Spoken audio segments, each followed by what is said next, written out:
e no dey happen to everybody at once, but one by one. E dey reach everybody. Who next? Na just normal day, nothing special. Just one boy wey dey find him daily bread. He no know say problem don already dey find am, but Before e go blink, van don stop. 3 officers, eyes red, like say them don already judge am. Where you dey go? Wetin you carry?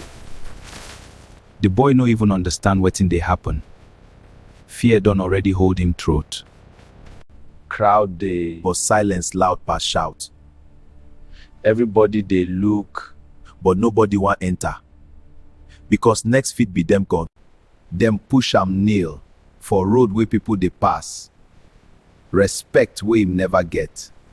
Them don collect am finish today. Na Yahoo boy be this. Just like that. Labor don drop, and truth no matter again. For inside him mind, he dey ask only one question: wetin I do? But nobody dey answer am.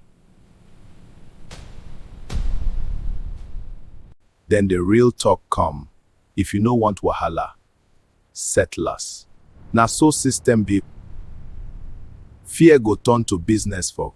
But wetin he get? Nothing. Just innocence.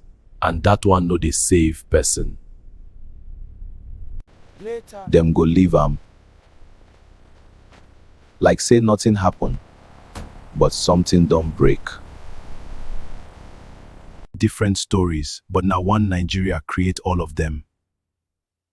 So tell me, who next? If this story touch you, abeg no scroll pass.